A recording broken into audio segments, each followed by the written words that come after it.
Subscribe करें और bell दबाएं ताकि कोई खबर रह न जाए।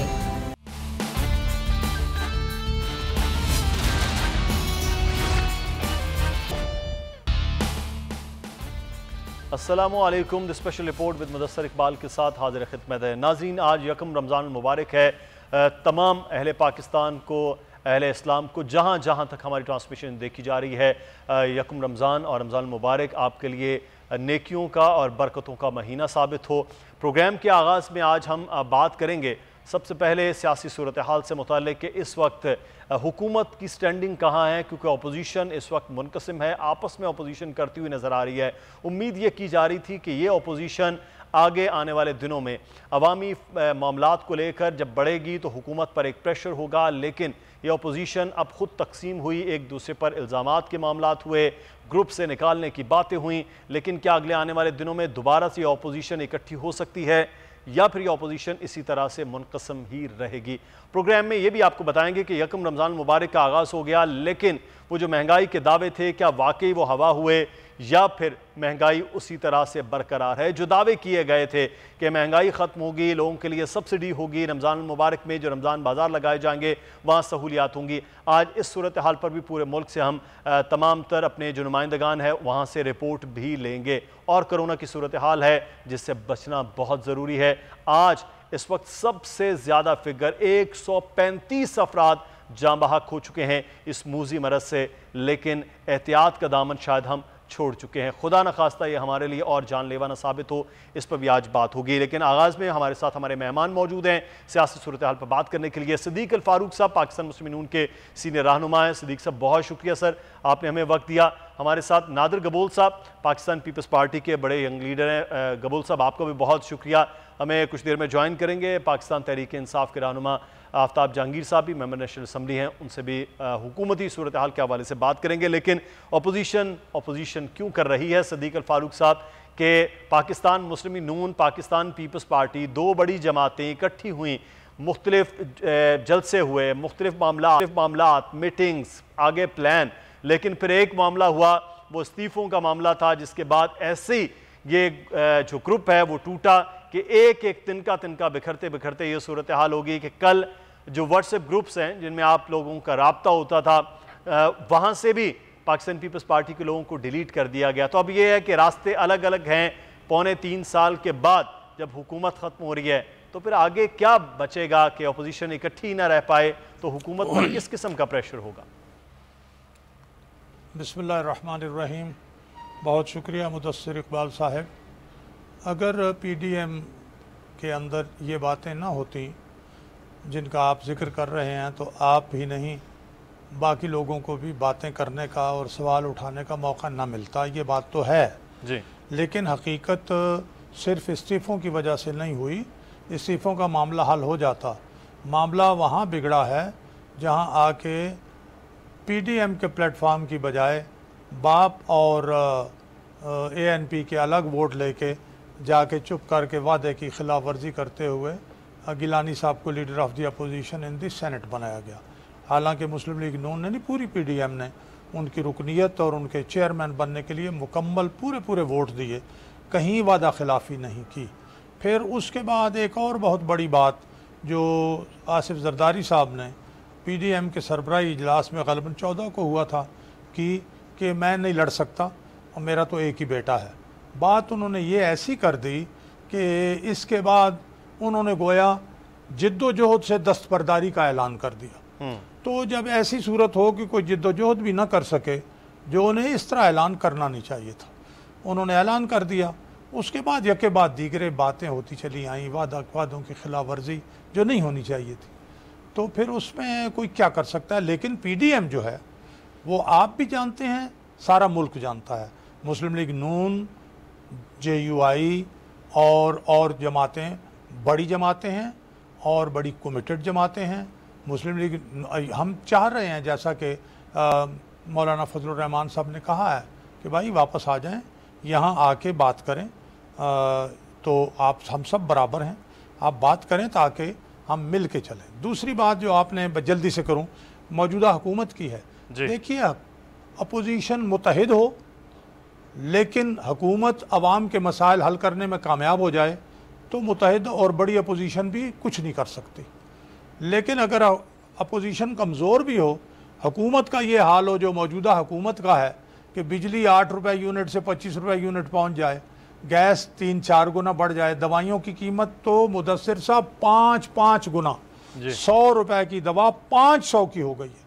और कदम कदम पर करप्शन, चाहे वो गंदम का स्कैंडल हो, चीनी का स्कैंडल हो, दवाओं का स्कैंडल हो, मालूम जब्बा दूसरे तीसरे, और बात करे एनआरओ ना देने की और रातों रात आर्डिनेंस के जरिए नैब के कानून में तरमीम कर डाले, और अपना जो फॉरेन फंडिंग केस है 7वां साल हो रहा है वहाँ वो जनाब चलने ना दे। ये सबसे बड़ी वज़ीर आज़म ने भी तस्लीम किया कि 1.25 साल में 26 रुपए चीनी की कीमत बढ़ी है। खुद उन्होंने आज गुफ्तगू की है एक सहाफ़ी के सवाल का जवाब देते हुए, जब उनसे जहांगीर तरीन से मुतालिक सवाल किया गया तो यानी कि सिर्फ चीनी जैसी एक बड़ी नॉर्मल सी चीज़ है वो 1.25 साल में 26 रुपए नहीं बढ़ी, ये 26 रुपए नहीं बढ़ी हुजूर, 55 रुपए से 110 रुपए बिकी है। पिछले चंद दिनों यहाँ पिंडी में जहाँ मैं बैठा हूँ, आप इस्लामाबाद रावलपिंडी में 130 रुपए किलो बिकी है। ये तो आप मैं फिगर दे सकते हैं, मैं तो वज़ीर आज़म की अपनी ज़ुबानी बात कर रहा हूँ कि वज़ीर आज़म तो वो अगरचे वो इजाफा मान रहे हैं, खुद वो तस्लीम कर लें, 1/3 इजाफा मान रहे हैं, तो वो खुद तस्लीम कर रहे हैं। बहरहाल लेकिन इस पे हम बात करते हैं आगे चल के, क्योंकि हमारे नुमाइंदगान आज बताएंगे मुल्क के मुख्तलिफ सूरत हाल क्या रही है। यकम रमज़ान मुबारक में बहुत वादे दावे थे हुकूमतों के, लेकिन ये जो आपने बात की कि जदोजहद से दस्तबरदारी वाला मामला है नादिर गबोल साहब के, ठीक है वह इस्तीफ़ों के मामला भी हल हो जाते, लेकिन आप जाके बाप से वोट ले लें और कहा गया आप पर कि बाप को बाप बना दिया गया, जिसकी वजह से यह मामला हुआ। आप प्रेशर बर्दाश्त नहीं कर सके इस्टेब्लिशमेंट का, ये भी इल्ज़ाम हुआ आप पर कि इस वजह से पाकिस्तान पीपल्स पार्टी पीछे हटी। क्या कोई डील हो रही थी आपके लिए, क्या कोई प्रेशर हो रहा था कि उस सारी जदोजहद में जिसमें PDM में आप लोग आगे आगे थे, उसमें अचानक आप पीछे चले गए? लेकिन जहाँ तक प्रेशर की बात है, जिस तरह पाकिस्तान पीपल्स पार्टी ने हमेशा से प्रेशर दिया है, उस तरह कभी किसी और पार्टी ने नहीं लिया है। आसिफ जरदारी साहब 12 साल जेल में रहे, मियाँ साहब को हर दफ़ा डील करके एक दफ़ा सऊदी चले गए, तो प्रेशर हम कह सकते हैं बात भी नहीं देने की, डील को कोई गुंजाइश ही नहीं ना, डील क्यों करें।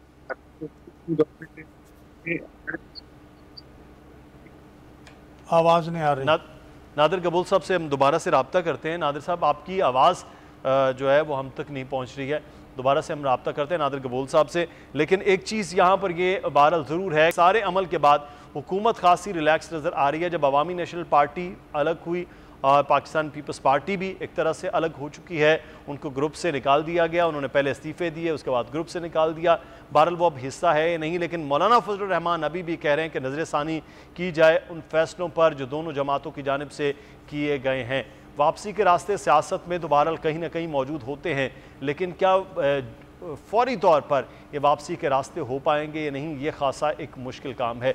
लेकिन नादिर गबोल साहब, अभी जो एक चीज़ है, अभी आपकी जद्दोजहद भी, माजी में तमाम तर चीज़ें भी, लेकिन अब जो एकदम आप लोग पीछे हटे हैं उस पर बहरहाल जमातों को, मौलाना साहब भी आपसे नाराज़ हुए कि ये सारा अमल हुआ। मुस्लिम नून तो बहरहाल आपको ज़िम्मेदार ठहराती है कि इस PDM को नुकसान पहुँचाने में भी आप ही लोगों का हाथ है कि पार्लियामान में कुछ आप कर रहे थे, बाहर कुछ हुआ नहीं। देखें, ये सिर्फ इल्ज़ाम तराशी है। हमने डे 1 से बिलावल भुट्टो साहब ने हर प्लेटफॉर्म पे यही बात की कि हम देखें इस्तीफ़े तब तक नहीं देंगे जब तक हमें यकीन नहीं हो कि इस्तीफ़ों के बनिस्बत असेंबली डिसॉल्व होगी या हुकूमत घर जाएगी।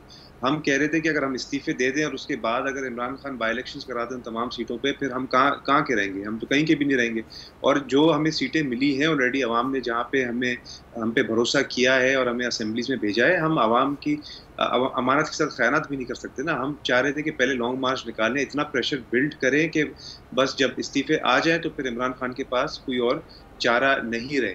और अभी भी हम पीछे नहीं हटे, हम अभी भी मंच के ऑपोजिशन कर रहे हैं और सिंध में हम लोग काम कर रहे हैं।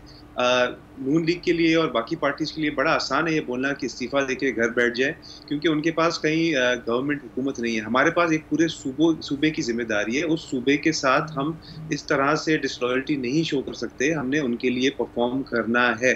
अगर हम वफाक से इस्तीफे दे देते और सिंध से अगर नहीं देते, फिर ये लोग बोलते कि जी इन्होंने एक जगह इस्तीफे दे दिए, दूसरी जगह इलेक्शन के रिजल्ट को ये लोग तस्लीम कर रहे हैं, तो 100 और बातें निकल आती।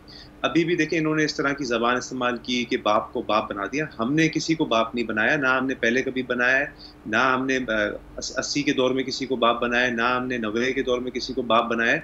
और आज भी ये जो चार साहब एक चीज तो कही गई कि एक सीट के लिए जो है, यानी कि अपोजिशन लीडर के लिए वो आप पीडीएम की बजाय अलग ही अलग अपने फैसले कर गए, ये तो आप पर इल्जाम है फिर पार्टी पर?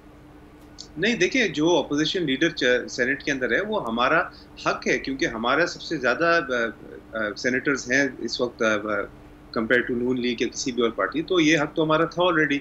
और अगर नवाज शरीफ साहब अभी बोल रहे हैं कि हमसे मांग लेते, हम आपको दे देते, तो भाई अभी हमने मांग लिया, आप अभी दे दें। अभी क्यों इतना बड़ा इशू बना रहे हैं? आपने शो कॉज नोटिस देने का मकसद क्या था? ये कोई सियासी पार्टी थोड़ी है पीडीएम। पीडीएम एक कोलिशन है, इसमें हर पार्टी का एक अपना एहतराम है, एक अपनी हैसियत है। अगर आप इस तरह शो कॉज नोटिस देंगे तो आप क्या दिखाना चाह रहे हैं कि हम कोई कमतर है आपसे, या आप कोई बहुत ज़्यादा महा कोई शख्सियात बैठी हुई है जो हमारे शो कॉज नोटिस भेज रही है? आप आमने सामने बैठ के डिस्कस कर लेते। हमने जो बात मीडिया पे की वही बात हमने मीटिंग्स में की कि हमारे सेनेटर्स आपसे ज़्यादा हैं, हमारा हक बनता है। और ये एक साबिका वज़ीर आज़म रह चुके हैं, इनसे बेहतर कौन कैंडिडेट हो सकता है चेयरमैन अपोजिशन के लिए? और आपका जो कैंडिडेट था वो तो एक ऑलरेडी कंट्रोवर्शियल शख्स है, जिसने शहीद बेनज़ीर भुट्टो साहिबा के जो मुल्ज़िम थे, वो एतराज़ात आपकी पार्टी के लेवल पर बिल्कुल ठीक हो गए। अच्छा, लेकिन सिद्दीक अल फारूक साहब, अब मियाँ शहबाज शरीफ साहब की आज ज़मानत भी हो गई है। आपको याद होगा एक हफ्ता पहले बिलावल साहब ने कहा कि हमजा शहबाज साहब अपोजिशन लीडर हैं, हम उनसे मुकम्मल रब्ता रखेंगे। शहबाज शरीफ साहब अपोजिशन लीडर हैं, कौमी असम्बली में उनसे रब्ता रखेंगे। तो शहबाज शरीफ साहब क्योंकि वो सदर भी हैं, मुस्लिम नून के सबसे सीनियर लीडर भी हैं, अपोजिशन लीडर भी हैं, तो अब तर्ज़ सियासत अलग अलग है। मरीम नवाज़ साहिबा का अलग है, हमजा शहबाज साहब का अलग है, नवाज शरीफ साहब का अलग है। शहबाज शरीफ, ये भी एक जमहूरियत का हुस्न होता है। तो अब जब शहबाज शरीफ साहब आए हैं तो आप समझते हैं कि मामलात कदरे मुख्तलिफ तरीके से आप चलेंगे, अपोजिशन के हवाले से, आपकी जमात के हवाले से, और ख़ास तौर पर उनके आने के बाद को पीडीएम के मामलात में दोबारा से पाकिस्तान पीपल्स पार्टी और दीगर जमातें उस तरह से इंटैक्ट हो सकती हैं जब शहबाज शरीफ साहब कल से अपने मामलात संभालेंगे? देखिए, पीपल्स पार्टी ने ही नहीं, खुद हुक्मरान जमात ने भी कोशिश की कि जी शीन से नून से शीन निकलेगी वगैरह वगैरह, लेकिन ऐसी बात नहीं है। एक माँ बाप की औलाद होती है, कोई तेज़ बात करता है, कोई हल्की बात करता है। सही।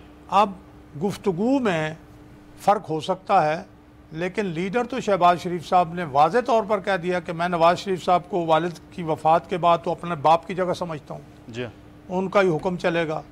ठीक है, तो अब सूरत ये है या ये तवक्को रखना कि जी अब हम मरीम नवाज़ से नहीं, हम राब्ता रखेंगे शहबाज शरीफ साहब से और हमजा शहबाज से, ये क्या बातें हैं। और मुझे अफसोस होता है कि हम जो यानी हम लोग, हमारी कायद मरीम नवाज़ साहिबा 4 अप्रैल को लाड़काना गई, वहाँ फातिहा पढ़ी, वो सारा माजी जो था वो दफन किया, जुल्फ़िकार अली भुट्टो साहब की खिदमात को तस्लीम किया। उससे पीछे अगर चले जाएं तो जुल्फ़िकार अली भुट्टो साहब का भी एक माजी है। तो इन बातों को छोड़ के हम आगे बढ़ रहे थे, आज फिर हम वो बातें करना हमने शुरू कर दी हैं। खुदा करे कि हम शाइस्तगी से ये बातें करें। तो मैं समझता हूँ कि इस बात में कोई वज़न नहीं है। अगर कोई ये कहता है कि वो जी देखें जी मिल के तो ये हो गया और फलां हो गया, तो फिर इसका मतलब ये है कि पाकिस्तान में मामलात जो भी ये कर रहा है आइन के मुताबिक तो नहीं कर रहा, आइन की तो खिलाफ वर्जी हो रही है। और हम आइन पर हल्फ उठाते हैं, उसके तहफ़्फ़ुज़ के लिए उस पर चलने का अहद करते हैं, और हम फिर आइन के ख़िलाफ़ मुदाखलतें करते हैं। तो ये बात नहीं होनी चाहिए। और ये पीडीएम का प्लेटफॉर्म जिसका ये एजेंडा था 26 से 12 निकात की समरी, आइन की बालादस्ती, कानून की बालादस्ती, मीडिया की आज़ादी, मईशत की आज़ादी वगैरह वगैरह, या तो फिर पीपल्स पार्टी के और एएनपी के दोस्त कह दें ये एजेंडा बेकार है, और अगर ये एजेंडा बड़ा मुकद्दस सवाल और इस मुल्क और कौम की मेरा आपसे ये है कि आपको याद होगा अपोजिशन लीडर ने ये बात की कि चार्टर्ड ऑफ इकनॉमिक करते हैं हम जो है चार्टर कौमी असम्बली के अंदर मईशत के ऊपर, लेकिन जी, उस जी। वक्त भी जवाब हुकूमत की जानिब से नहीं दिया गया। अब हुकूमत खुद कह रही है कि अपोजिशन के साथ हम बैठे, इंतखाबी इस्लाहाती कमेटी के हवाले से हम बैठे, मुख्तलिफ लेजिस्लेशन के हवाले से।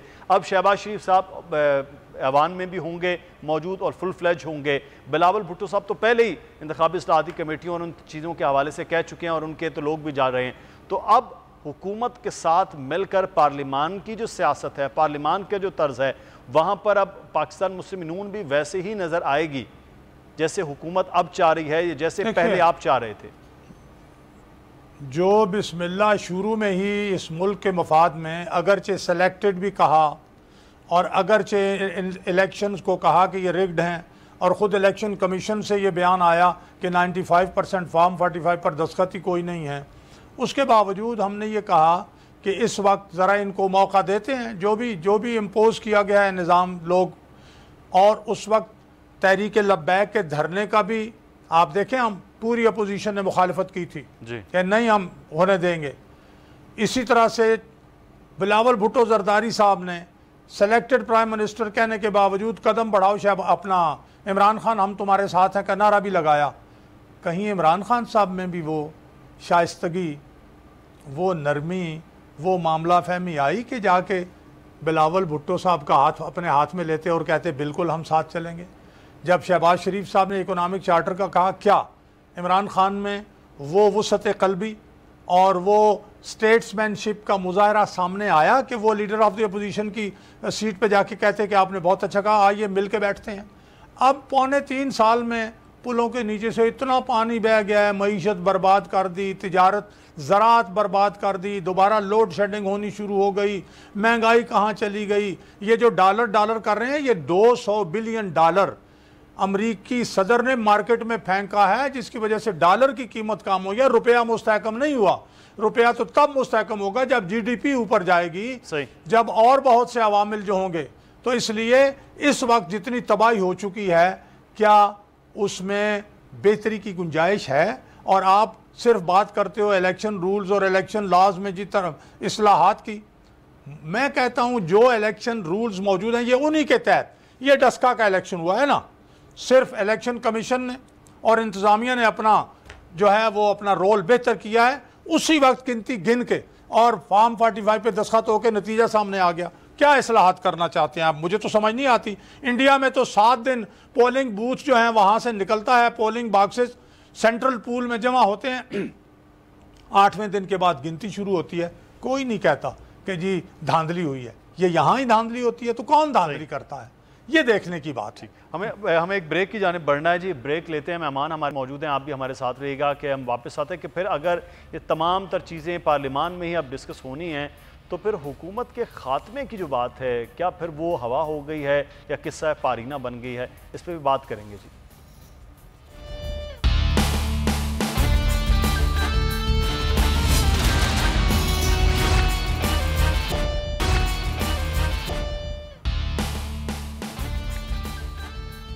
ब्रेक के बाद आपको खुश आमदीद कहते हैं। पाकिस्तान तहरीक इंसाफ के रहनुमा member national assembly Aftab Jahangir साहब ने भी हमें ज्वाइन कर लिया, बहुत शुक्रिया आफ्ताब साहब आपके वक्त का। नादिर कबूल साहब भी हमारे साथ मौजूद हैं और सिद्दीक अल फारूक साहब मुस्लिम नून के सीनियर रहनुमा भी हमारे साथ हैं। आफ्ताब जहांगीर साहब, एक तरफ तो ये मामला है कि PDM क्या हो रही है, PDM क्या नहीं हो रही, लेकिन असल इशू है वो है अवाम के मामला जो हुकूमत की जिम्मेदारी है। आज रमज़ान मुबारक का भी आगाज़ हो गया, लेकिन जिस का वादा था कि एक आम आदमी के लिए इस मुल्क में आसानी हो, वो आम आदमी के लिए आसानी नहीं हो पाई। लोगों को उम्मीद थी कि शायद रमज़ान मुबारक के आगाज़ में ही चीज़ें कंट्रोल कर पाएगी आपकी हुकूमत, इंतज़ामिया, लेकिन सूरत हाल वहाँ भी काबू नहीं हो पाई है। तो फिर उस तब्दीली का कब तक इंतज़ार किया जाए? 2 साल, 5 साल, 10 साल, क्या किया जाए सर? बहुत शुक्रिया जी, आपने मुझे अपने प्रोग्राम में मौका दिया और आप मेरी जानिब से आप सबको आज रमज़ान का पहला रोज़ा की मुबारकबाद जी। शुक्रिया। और मेरे दोस्तों को जो मेरे साथ प्रोग्राम में शरीक हैं उनको भी मेरी तरफ से मुबारकबाद। देखें बात ये है कि ये एक बड़ा इशू है और ये हमारी हुकूमत के लिए सबसे बड़ा जो एक चैलेंज है वो यही महंगाई है। अगर हम इस पर सीरियसली अगर हमने इस पर काबू नहीं पाया तो हमें 2023 में आवाम के सामने जाने में बहुत मुश्किलात होंगी। हम तो मैं समझता हूँ कि इस एक चैलेंज के अलावा हमारे पास कोई और चैलेंज नहीं है। लेकिन उसके साथ साथ हुकूमत जो इक़दामात कर सकती है उसने की यूटिलिटी के हवाले से अभी आपने देखा है कि जी पूरे पाकिस्तान में यूटिलिटी स्टोर्स के ज़रिए जो सब्सिडी दी जा रही है कि 800 रुपये में 20 किलो आटा दिया जा रहा है। चीनी का रेट आपके सामने 63 या 68 रुपये के दरमियान है। और चीज़ें मैंने विज़िट किया, एक स्टोर का इफ्तिताह किया था और वहाँ जाकर मैंने देखा कि वह चीज़ों पे और बहुत आला किस्म की आला क्वालिटी की चीज़ें बहुत अच्छे मुनासिब रेट्स के ऊपर है। इसी तरह पंजाब के अंदर उन्होंने भी सस्ता बाज़ार लगाया है।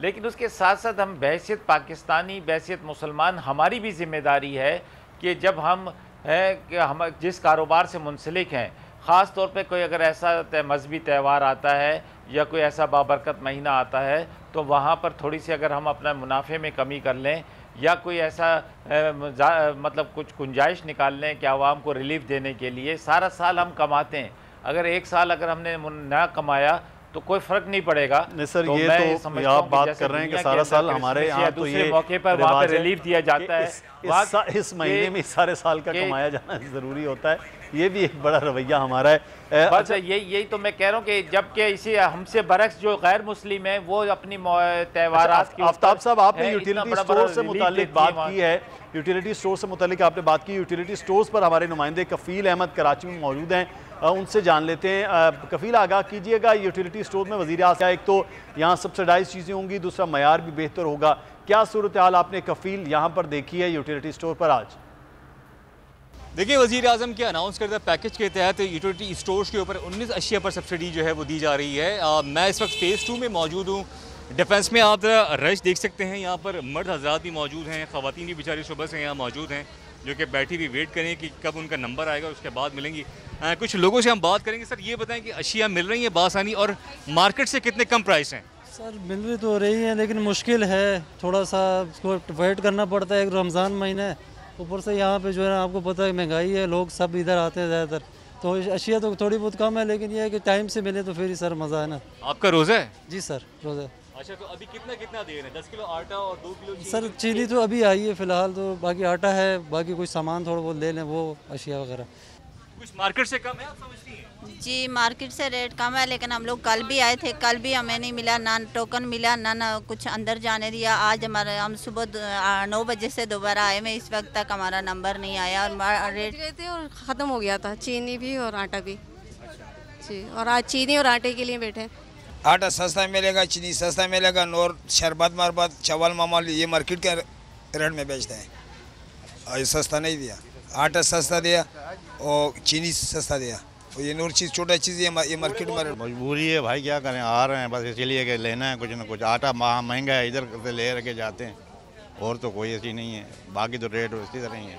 इधर कौन सा सस्ता है जो लिखा हुआ है उसमें भी रेट जो नहीं, ये पहले के हैं। वज़ीर आज़म तो अभी लिखा है हफ्ते का, लेकिन अभी तक तो वही चीज़ें उसी तरह ही मिल रही हैं, कोई रियायत नहीं है। सर, कुछ रिलीफ नहीं मिल रहा सर। ढोंग है, आज ढोंग है इस मुल्क में, ढोंग चल रहा है, सुबह से खड़े हैं, यहाँ अंदर नहीं जाने देते। कोई मार्केट एक चीनी का यहाँ लगाया हुआ है कि चीनी अभी ली नहीं है, मतलब कितने की मिल रही है। आटा तो आटे की रोटी नहीं बनती। आटा 10 किलो ले जाओ, फिर 10 किलो मैदा इसमें ले जाओ, 5 किलो फिर मिलाओ, फिर थोड़ी रोटी बनती नहीं बनती आटे को। मसला ये है कि क्वालिटी नहीं अच्छी ना आटे की जी, भूसी टुकड़ों का आटा है।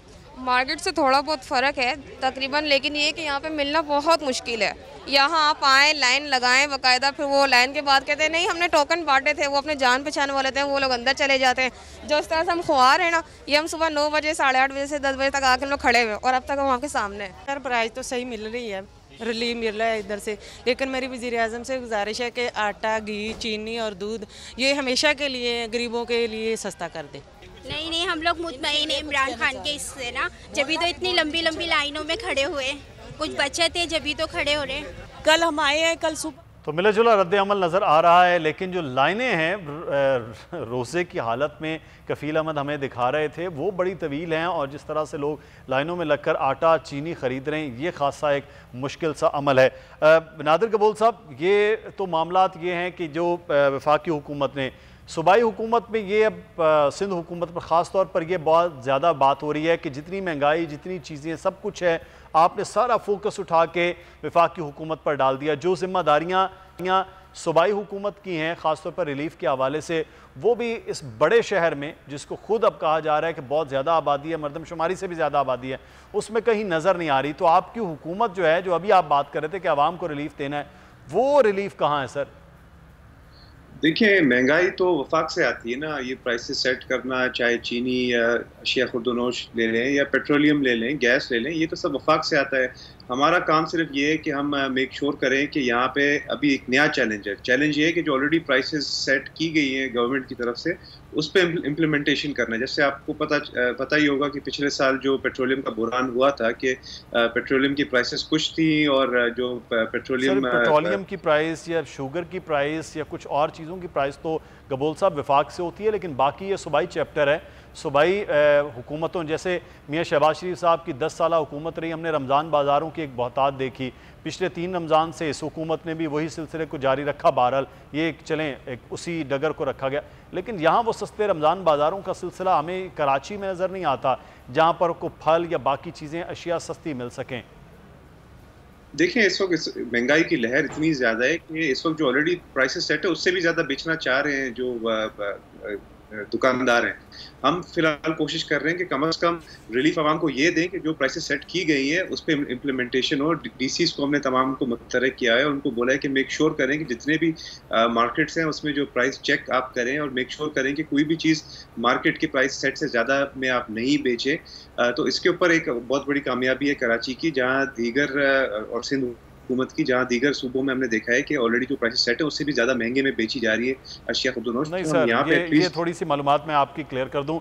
लाहौर में 70 से 75 रुपए किलो खुला दूध मिल जाता है, वही दूध जिसमें पता नहीं क्या कुछ शामिल है, और यहाँ हमारे पास वो भी 120 रुपए तक, 115 रुपए तक कराची में दस्तयाब होता है। वहाँ दही हमें 100 रुपए 110 में मिलती है, यहाँ पर 160 रुपए। ये मैं एक अमूमी आपको बता रहा हूँ कि पंजाब और यहाँ इतना ज़्यादा फ़र्क है छोटी सी चीज़ के अंदर। सदीक अल फारूक साहब की जानिब जाएंगे। सदीक साहब, ये एक बड़ा मसला होता है कि महंगाई कंट्रोल हो, कहते हैं महंगाई कंट्रोल नहीं हो पाती है, चाहे वो कोई भी हुकूमत हो, कोई भी चीज़ हो, वो एक ख़ास मैकेनिज़्म के तहत बढ़ती है। उस महंगाई को कंट्रोल करना खासा एक मुश्किल काम होता है, लेकिन जो रिलीफ दिए जाते हैं उस रिलीफ को तो अप्रिशिएट किया जाना चाहिए हुकूमतों की जानिब से। देखिए, चलें जी, रिलीफ को अप्रिशिएट कर देते हैं। यूटिलिटी स्टोर जो हैं 60% देही आबादी है, वहाँ तो कोई होता नहीं है। शहर में जो है तो 1-2% लोग, अभी आपने लोगों को सुन लिया है, कल भी आए हैं, आज भी आए हैं, कल चले गए, आज टोकन अभी तक नहीं मिला, इंतज़ार कर रहे हैं जी। आटा जो है, ये मेरा बिल्कुल तजुर्बे में आया है कि मैंने खुद इनके ये जो आटा सस्ता देते हैं ख़रीदा और देखा कि वाक़तन उसकी रोटी नहीं बनती और खाई नहीं जाती। ये जो साहब कह रहे थे ना कि उसमें 5 किलो बाज़ार से आटा ख़रीद के वो 70 रुपये और 65 रुपये किलो वो मिलाना पड़ता है, तब जाके रोटी बनती है, वो बिल्कुल ठीक कह रहे थे। अच्छा, इसके साथ साथ आपने कहा कैसे अर्ज़ानी कैसे हो, चीज़ें सस्ती कैसे हों। भाई सीधी बात है, पैदावार में इजाफा हो, सप्लाई जो है रसद वो बढ़ जाए। जब मंडी में रसद बढ़ेगी तो चीज़ें कम होंगी, अगर रसद नहीं बढ़ेगी तो चीज़ें सस्ती नहीं होंगी। जब टैक्स लगेंगे, बिजली महंगी होगी, गैस महंगी होगी, इन सारी चीज़ों की कीमतें बढ़ेंगी, उन सब का असर प्रोडक्शन पर पड़ेगा, वो चीज़ें महंगी होंगी। तो महंगी तो खुद हुकूमत करती है, अपना पेट्रोल की कीमतें बढ़ाकर, जैसे मैंने अर्ज़ किया, बिजली की कीमतें, गैस की कीमतें बढ़ाकर, महंगाई तो खुद हुकूमत कर रही है। तो सर, सदीक साहब, लाहौर की सूरत हाल भी जान लेते हैं, क्योंकि चीनी की कीमतों के हवाले से कहा गया 85 रुपए हैं या नहीं है। हमारे नुमाइंदे वहाँ पर अभी आपने 110 और 120 की आपकी खबर चल रही है। लाहौर की ओपन मार्केट में जान लेते हैं जी। जुनेद, क्या सूरत हाल है चीनी की कीमत की लाहौर की ओपन मार्केट में? जी हाँ, सूबाई दारुल हुकूमत लाहौर के अंदर रमज़ान मुबारक के अंदर भी अशिया खुर्दनोश की कीमतों में इजाफा जारी है और चीनी की कीमत को जो है वो लाहौर हाई कोर्ट के हुक्म के बावजूद 85 रुपये फ़ी किलो के अंदर फ़रोख्त नहीं किया जा रहा। ओपन मार्केट के अंदर लाहौर के अंदर चीनी की कीमत जो है वो 100 रुपये फ़ी किलो के हिसाब से फ़रोख्त की जा रही है, जबकि रमज़ान बाज़ारों के अंदर चीनी 65 और यूटिलिटी स्टोर के अंदर जो है वो चीनी 68 रुपये फ़ी किलो के हिसाब से फ़रोख्त की जा रही है। हर चीज़ की कीमतों में इजाफा होता जा रहा है। हमारे साथ शहरी मुजन से बात करते हैं। सर, आपने चीनी खरीदी, कितने रुपये आपको चीनी मिल रही है और महंगाई के हवाले से क्या कहेंगे? महंगाई के हवाले से यही कहूँगा कि आवाम जो है बेचारी पिस गई है। कहीं पे भी ये ना 65 है ना 85 है, 100 अप है, बिल्कुल कहीं से भी ले लें 100 अप मिल रही है। बुरा हाल है, आवाम बेचारी चीख रही है। ये इसी तरह चीनी में है, इसी तरह दालों में, सब्जियों में, हुकूमत के कंट्रोल में कुछ नहीं है मेरे हिसाब से। जी हाँ, चीनी जो है वो हर ओपन मार्केट के अंदर जो है वो 100 रुपए फी किलो के हिसाब से फरोख्त में ये है कि हुकूमत के कंट्रोल में चीज़ें नहीं हैं। तो आफ्ताब साहब, हुकूमत के कंट्रोल में क्यों नहीं? आप वादा हुआ कि जी ओपन मार्केट में नहीं बढ़ाने देंगे, लेकिन वहाँ भी है। आज वज़ीर आज़म साहब खुद तस्लीम किए कि 1.25 साल में 26 रुपए कीमत बढ़ी, लेकिन उससे भी ज़्यादा बढ़ी, 26 रुपए उन्होंने खुद तस्लीम कर लिया। कार्टेल इतने मजबूत हैं कि वज़ीर आज़म साहब भी उनके सामने बेबस हैं। आफ्ताब साहब। अच्छा, बिल्कुल आपकी बात से मैं एग्री करता हूँ, क्योंकि मैं आवाम का आदमी हूँ, आवाम में रहता हूँ, तो मुझे पता है आवाम की दुश्वारियों का। मैं कभी भी जो है कि जो नाजायज़ बात पर अपनी हुकूमत को डिफेंड नहीं करूँगा। मैं ये समझता हूँ कि जहाँ पर हम सिंध के ऊपर ज़िम्मेदारी डालते हैं कि सिंध की हुकूमत की ज़िम्मेदारी है कि वो कंट्रोल करे प्राइसेस को, इसी तरह पंजाब के अंदर पंजाब गवर्नमेंट की ज़िम्मेदारी है, KPK के अंदर KPK गवर्नमेंट की ज़िम्मेदारी है, बलूचिस्तान के अंदर बलूचिस्तान गवर्नमेंट की ज़िम्मेदारी है। अगर वो अपनी ज़िम्मेदारी पूरी नहीं करते तो यकीनन वहाँ के जो भी ज़िम्मेदारान हैं उन्हें उसकी सज़ा मिलनी चाहिए। और तक देखें, मैं फिर एक बात कहूँगा, जहाँ ज़िम्मेदारान को सज़ा मिलनी चाहिए वहाँ पर उन लोगों को भी सज़ा मिलनी चाहिए। तो हाई कोर्ट के ऑर्डर्स के बावजूद, जो हुकूमत की प्राइस लिस्ट के बावजूद जो है वो प्राइस जो है वो नीचे नहीं करते। वो ये समझते हैं कि इस महीने जो हमने कमाना है वो शायद हमारी सारी ज़िंदगी हमारे लिए आसानियाँ पैदा करेगा। ऐसा नहीं होता। जबकि आप अगर लोगों के लिए आसानियाँ पैदा करेंगे तो इंशाअल्लाह ताला आपकी आने वाली ज़िंदगियों में भी आसानियाँ पैदा होंगी। हुकूमत तो फिर इंतजामिया बेबस होगी ना उन लोगों के आगे। जुमला मैं यहाँ अर्ज़ कर दूं, रियासत नाम की चीज़ ही ना हो। जिस इलाके के अंदर जो जिम्मेदार है, मैं आता हूँ जी, जिस इलाके के अंदर जो जिम्मेदार है उसको सजा मिलनी चाहिए। चीनी वाले कह रहे हैं प्रोड्यूसर्स कि हमारी लागत 95 रुपए किलो आ रही है, तो वो कैसे जनाब इनको 80 रुपए देंगे? नंबर 1। नंबर 2, जो थोक फरोश खरीदेगा चीनी और उससे फिर परचून वाला लेके आएगा 100 रुपए किलो या 95 रुपए किलो, वो आगे कैसे 80 रुपए या 85 रुपए बेचेगा? ये तो माकूल बात करें ना, उनको सप्लाई करें ना आप सस्ती कीमत पर। वो तो सर अभी तक उनके मामलात ही नहीं हल हुए। कोर्ट में भी वही ये चीजें हैं कि जी नहीं हो हवाले से, क्योंकि शुगर मिल्स चीनी की लिस्ट बनाए, चीनी के मैं सदीकुल फारूक साहब चीनी वालों की लिस्ट बनाए, फैक्ट्री वालों की, मालिकान चीनी ऑनर्स की, और वो लिस्ट शाया करें कि जी ये लोग हैं, ये जो है चीनी महंगी देते हैं, और यही वो लोग हैं जिस मुल्क के अंदर हुक्मरान हैं, यही वो लोग हैं जो यहाँ से माल कमा के दूसरे मुल्कों में ले जाके अपनी जायदादें बनाते हैं। खुदा के लिए उनमें आफ्ताब जहांगीर साहब, आप अच्छे आदमी हैं, आप अच्छे आदमी हैं, दरखास्त करता हूं, लेकिन सूरत हाल ये है, खौफ खाओ यार, यही मिले हमारे दौर में 50, 55, 52 रुपए बेच रही थी ना। कहें कि जी मुस्लिम लीग के अंदर जो ऑनर है, शुगर मिल्स के ऑनर है, वो खुदा का खौफ खाएं। जैसे मैं कह रहा हूं, आफ्ताब साहब, मेरा सवाल यहाँ पर ये है सर, ये तमाम जमातों के बड़े लोगों की शुगर मिल्स हैं, लेकिन सवाल यहाँ पर ये है कि ये बड़ा अनहोना हो जाए कि पिछले 3 अदवार में इस तरह कीमतें न बढ़ें, यानी कि 2002 से लेकर 2018 तक, लेकिन इस दौर में एक साल में खुद वज़ीर आज़म तस्लीम करें कि 26 रुपए कीमत बढ़ी है। तो ना अनहोनी ये नहीं है कि यहाँ पर सिर्फ उन मिल मालिकान को कोसा जाए, हुकूमत कहाँ खड़ी है? ये बहरहाल बड़ा अहम सवाल है। इस सवाल को छोड़े जाते हैं अगले प्रोग्राम्स के लिए। आफ्ताब जहांगीर साहब आपका, सदीक फारूक साहब आपका, नादिर गबोल साहब आपका भी बहुत शुक्रिया। प्रोग्राम से मुदस्सर इकबाल को इजाज़त दीजिएगा। अल्लाह हाफ़िज़।